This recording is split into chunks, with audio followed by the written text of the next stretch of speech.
The Joe Rogan Experience. We watched Contact again, and I haven't seen Contact in forever.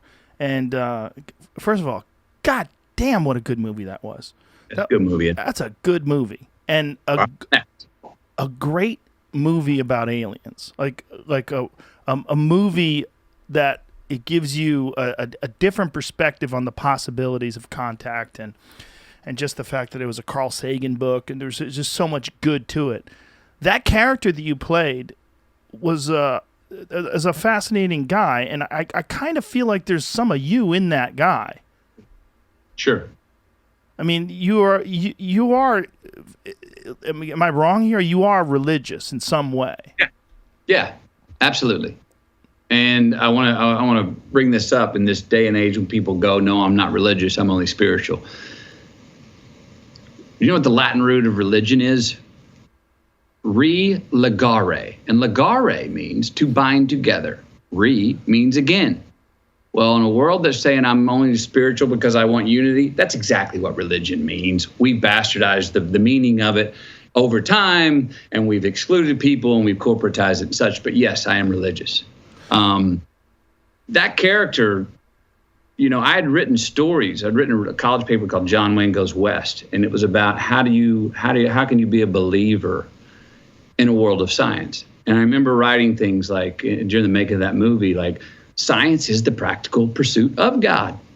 The two are not exclusive. They dance together. They go together. Belief and science, and I never saw those as contradictions. And that's part of the reason I attacked that role and became a part of that movie. I wanted to play a person that had that point of view of a believer in a world of science, not at the exclusion of science and not at the exclusion of belief. Yeah, it's a confusing role for a lot of people if someone is a believer and also a proponent of science, because they want to know, what are your literal beliefs?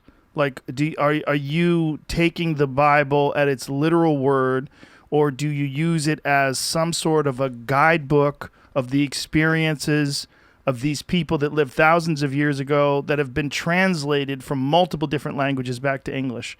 And is there wisdom in those translations? Is there wisdom in those original thoughts, these thousands of years of people contemplating and mulling on these things, and that so many have used these as a scaffolding for morals and ethics and for societies? Yep. It's I mean, you know, for people that go, oh, it's a circus book, or people that non-believers, and I'm like, well, it's still the best one going. There's a lot of great truths that come out of the Bible, and it is open for, and a lot of people, it has been interpreted and reinterpreted. It has been translated. It has been handed down. I, for myself, I don't know what to do in my daily life with the burning bush. I don't know what to do with that. I do know what to do with love your neighbor like yourself. I do know what to do with Matthew 6:22. If thy eye be single, thy whole body will be full of light. I do know what to do with some Proverbs that I can take into daily practice and go, oh, I felt my life. I felt improvement. I felt success in my relationships, in my relationship with the day, with my career, by following that, by treating others how I wanted to be treated, the golden rule. So I take the practical stuff myself and try to utilize it and pick out what can work for me. When you say you don't know what to do with the burning bush, like what do you mean by that? I don't know what to do on a daily basis with the teaching of, and then he showed up as a burning bush, or the magic tricks, and I don't know what to do with, and Jesus healed everyone and he couldn't walk, and now he touched him and he can walk. I don't know what to do with that. Mm-hmm. I don't know how to take that into my life and go, oh, there's something useful and practical and healthy for you, Matthew, that you can practice there. So the magic that leans in towards, what we would call now more fantasy. I don't know what to do with that. There's philosophies, and there's proverbs, and there's teachings that I think are very valid and very helpful, that we could all be reminded of, that are in the Bible, that I do find quite useful. Yeah, I think it's almost impossible to figure out what they were trying to say with a lot of the things. That's why it's open to interpretation, but also open to manipulation. And that's where people have a real problem with it, when it's used to separate people, to exclude people, to marginalize people, to judge people. But it's hard for people that understand that those aspects and that those things happen to actually parse out that there's good about it too, and that there's a lot of really valuable lessons in these books. 100%. Look, I get it. I mean, you know, it's like what do our fathers teach us? Is your father still alive? Well, I don't really know him. I have a complicated family history. Okay. Well, fathers or father figures. I have a stepfather. He's still alive, and I'm close to him. Well, stepfather, when he goes, you'll find out some things where the messenger and the message weren't exactly in simpatico. Sure. You know what I mean? Does that mean that you throw the messenger out? That you're like, oh, bullshit, you weren't following all that stuff. No, you take the message, the stuff that you can that could work for you, that maybe they wanted it for you, they couldn't follow through on it themselves. There's certain parts of the Bible that have that too. You don't throw out the whole. I don't think it makes any sense to throw out the whole book. It's what we're doing in society now. I mean, we're making people persona non grata because of something they do, or and that is right now deemed wrong, or it's the hot point and a hot topic right now. You can't erase someone's entire existence.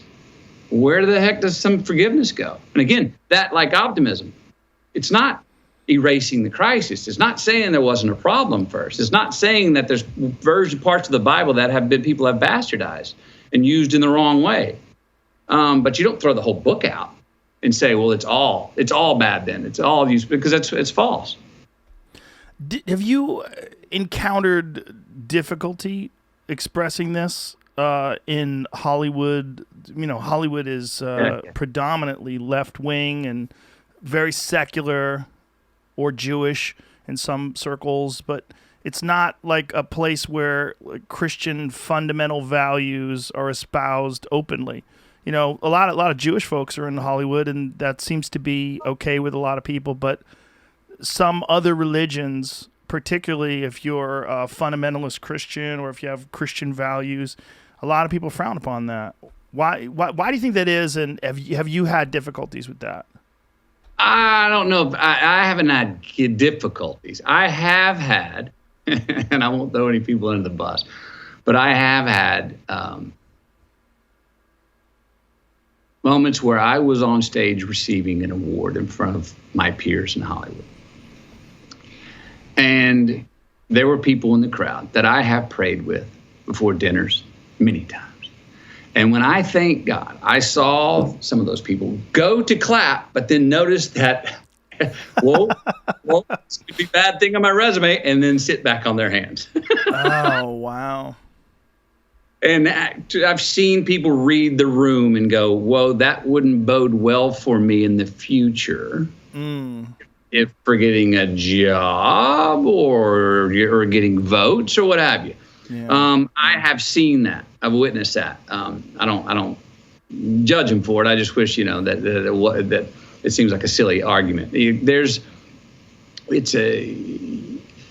of the things that our people, some people in our industry, not all of them, but there's some that go to the left so far as our friend Jordan Peterson, who's back, saw his video being back, that go to the illiberal left side so far that is so condescending and patronizing to 50% of the world that need the empathy that the liberal side gives and should give.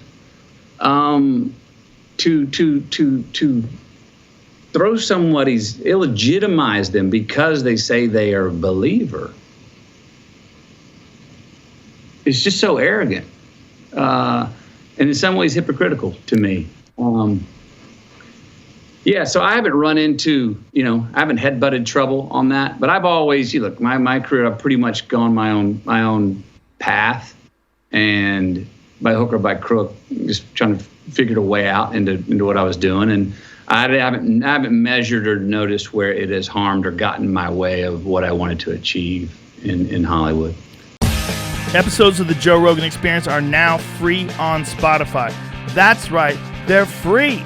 From September 1st to December 1st, they're going to be available everywhere. But after December 1st, they will only be available on Spotify, but they will be free. That includes the video. The video will also be there. It'll also be free. That's all we're asking. Just go download Spotify. Much love. Bye-bye.